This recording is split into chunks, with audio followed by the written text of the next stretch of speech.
TF2 is more or less the most successful example of game as ongoing service I can think of. Jeremy Peel, for PC Games N in 2014. It's no surprise so many people fell utterly in love with Team Fortress 2.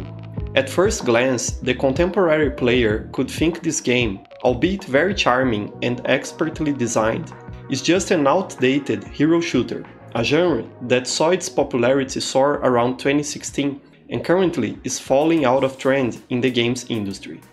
However, there's a lot more to TF2 than meets the eye.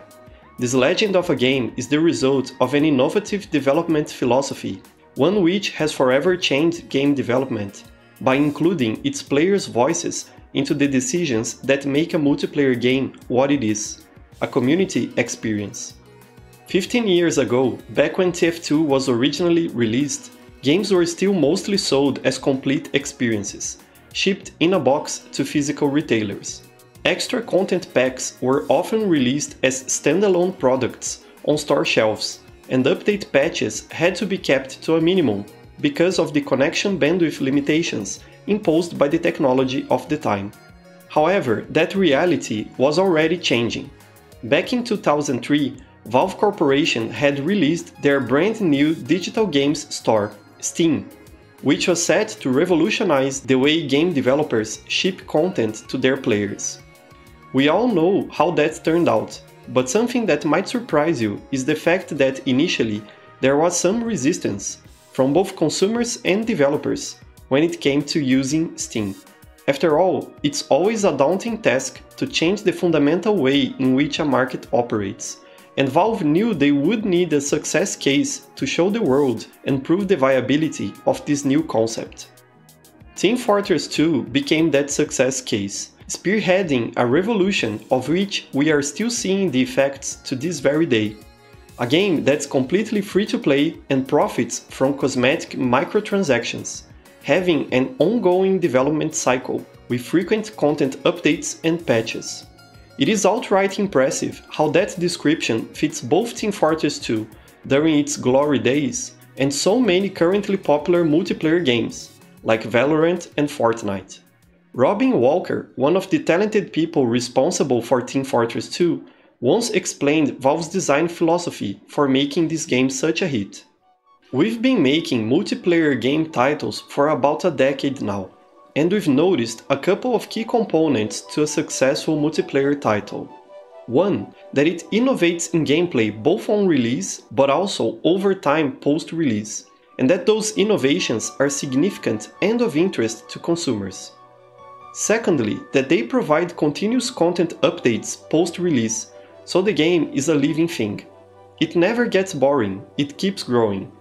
The way to define this is you are providing a service to your customers. You're not providing them with a product and then saying, "I'm done with you." You are fundamentally viewing them as someone you are a service provider to. I am making game design decisions fundamentally about what my customers want most. Robin Walker, quoted by Game Developer in 2008. The popularity TF2 still has to this day, especially when compared to other games from its time, is living proof of the genius of this design philosophy. I can't name another game from 2007 that managed to sustain such a lively, active and caring online community on the same scale as TF2 still manages to do, even with all the problems it has been plagued with ever since Valve lost interest in keeping true to their original vision for this game. The good people at Valve Corporation managed to pull off something very special with Team Fortress 2. I might be biased in this regard, but I don't believe any other Valve game has had the same massive mainstream impact that TF2 managed. Sure, Half-Life, Portal and Left 4 Dead are all celebrated franchises, with their own important contributions to gaming. But could we say they achieved more than TF2 in regards to how games are produced and experienced by the mainstream crowd nowadays? Did Fortnite become one of the most profitable games ever by following Half-Life's design plan? Did the gaming industry switch to the currently prevalent games as a service model because of the success of Portal or Left 4 Dead? Certainly not. And even CSGO and Dota 2 are what they are now because they followed in the direct steps of Team Fortress 2. There is no way around this. Team Fortress 2 is the most significant game that Valve has ever managed to public release.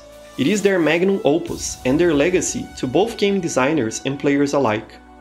And that's why it deserves to be cared for with absolute dedication, so future generations can have the opportunity to experience this masterpiece in its full glory, untarnished by the issues that have been plaguing it for so many years.